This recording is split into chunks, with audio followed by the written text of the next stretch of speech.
Des poches sous les yeux, la chronique littéraire d'un livre de poche sur Radio Béton. Francis Picabia, Jésus-Christ Rastaquouère, édition Alia.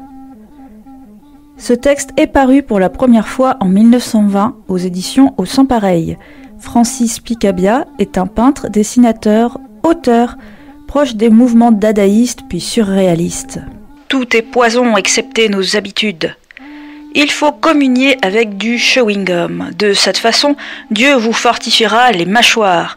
Mâchez-le longtemps, sans arrière-pensée, puisqu'il aime votre bouche, qu'il sache à quoi elle sert. Vos langues tiennes ne sont pas à dédaigner, même pour un dieu. Songez aux ridicules illusions que vous cherchez à vous donner les uns aux autres. Les corsets que vous portez sont des pièges à souris. Vous êtes tous des morceaux de glace, et vous voulez me faire croire que cette glace brûle et se consume comme le soleil. Votre cœur fond tout simplement, et le liquide tiède qui s'en échappe ne sert qu'à faire flotter un tout petit corps froid et sale que vous nommez âme.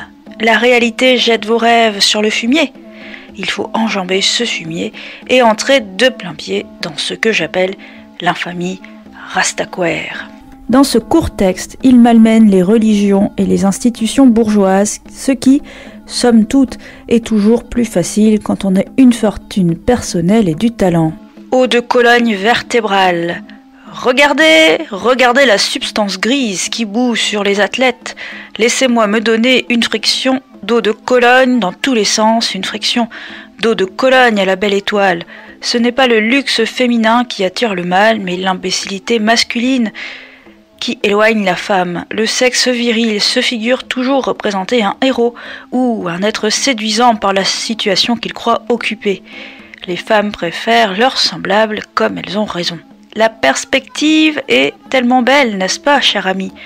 Un gros ventre, un petit animal qui gueule, l'égoïsme d'un cancer qui vous épuise.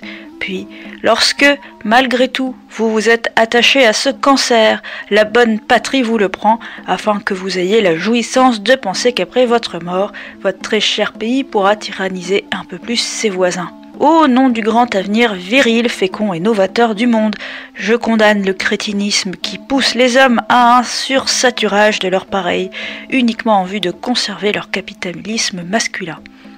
Mais je suis bien tranquille, le monde est trop stupide pour finir de sitôt. Francis Picabia, Jésus-Christ Rastaquouère, édition Alia.